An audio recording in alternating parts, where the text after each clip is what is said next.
Hi, everyone. Steve Adubato. We kick off the program with Peter Chen, Senior Policy Analyst at New Jersey Policy Perspective. Peter, we'll put up the website for New Jersey Policy Perspective. Let everyone know what it is. Sure. And New Jersey Policy Perspective is a think tank. We're dedicated to advancing social, economic, and racial justice in the state of New Jersey through data-based analysis and research.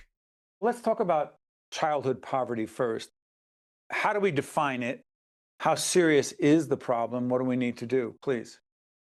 Sure. So child poverty in New Jersey is a serious problem. 1 in 8 New Jersey kids live in poverty. And just to give some context for what that means, if we're talking about a family of 4, we're talking about less than $30,000 a year.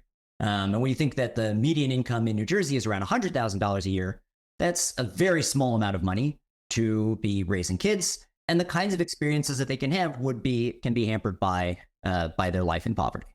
What does a new governor, Mikey Sherrill, need to do to address, along with the legislature and her cabinet, what does she need to do to address the issue?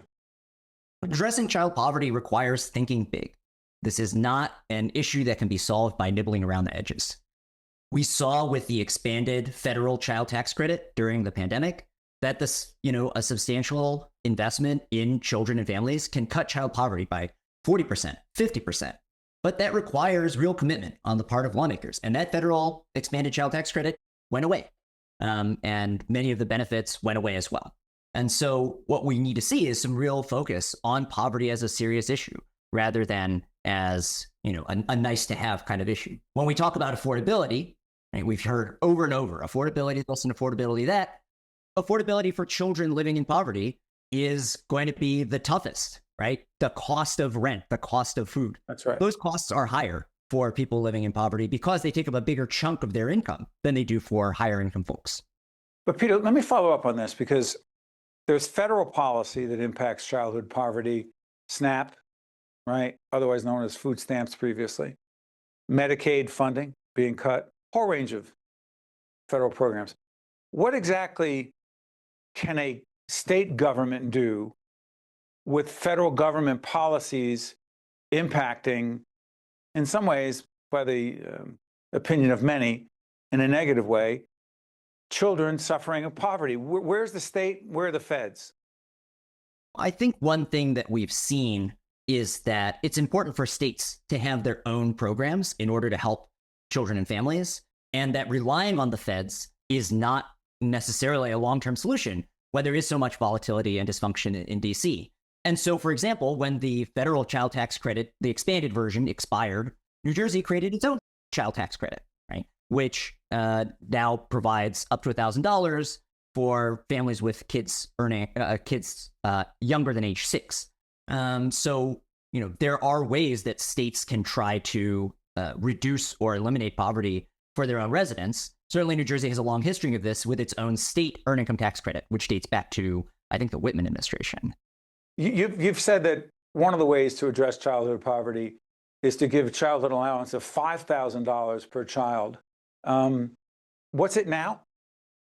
Oh, well, right now, no state has a child allowance of the type that we're describing in What would the $5,000 do, in your opinion?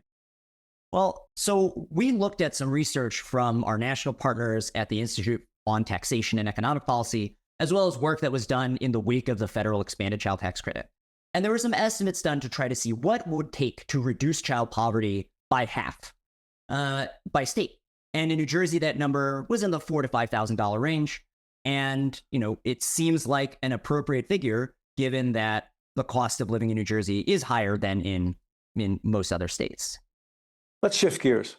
The folks at the Fund for New Jersey, we've had conversations with Brandon McCoy, the other leaders there, about the importance of the census. There's a 2030 census coming up.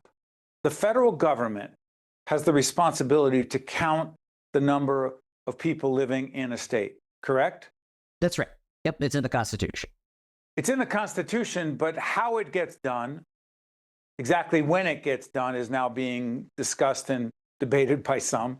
But let folks know why the 2030 census is so critically important to the 9.5 million people in the state of New Jersey, particularly the most vulnerable. So there are 3 main ways that the census is really critical for states and for people generally. The first is redistricting. The reason why we have a census, the reason why it's in the Constitution, is to divide up the districts for legislative and congressional districts to determine how many congressional representatives we have.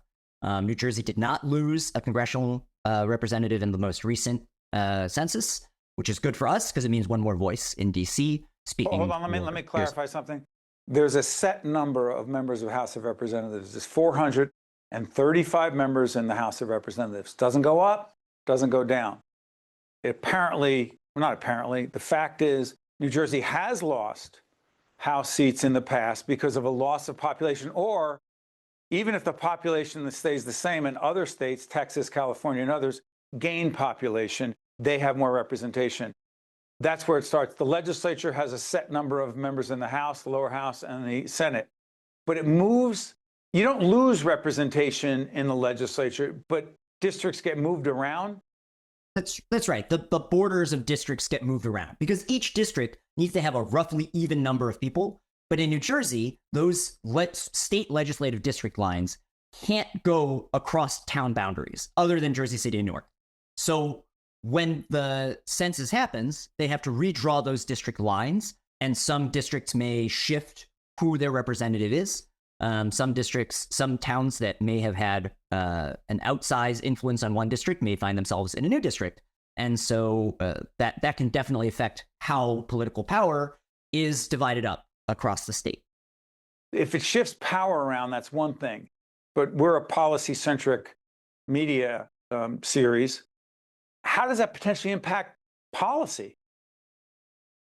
Well, I mean, every time there's a shift in the borders of political boundaries, there's going to be a shift in what political leaders are going to focus on. We have, for example, real assaults going on the Voting Rights Act and on the way that legislative districts are drawn to protect Black and Hispanic populations.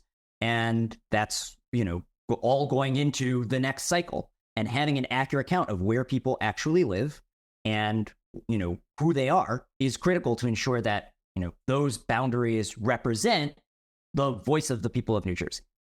And by the way, team, let's make sure we put up a website so people can find out more about what the census is, how it works, and why it matters. I had about a minute left.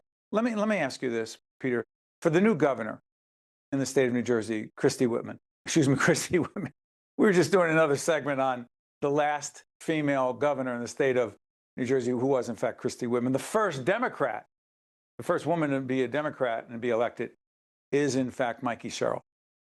What would you say the number one or two issues she will face as governor when she takes office in January? What do you believe they are, Peter? I think one huge issue is the fiscal state of the state budget. There are serious landmines waiting for the next governor in the upcoming budget, whether it's the dramatic cost increase in state New Jersey, increasing healthcare costs, increasing school funding costs, and a structural deficit that is going to continue to eat away at the state's cash reserves. And that's going to make it very challenging to take on new projects, to make the kind of ambitious investments that the state needs. And for that, the new governor is going to need new revenue. And finding revenue in New Jersey is always a challenging topic. But there are ways to ensure that more revenue can be raised without affecting the majority of people who live here. But the second thing that I think is going to be facing the new governor is something that both candidates mentioned on the campaign, which is affordability. That's right. The costs of living in New Jersey, particularly housing, are extremely high. And they make it incredibly difficult for raising a family, even for folks who do want to live here, who want to stay here, who want to raise a family.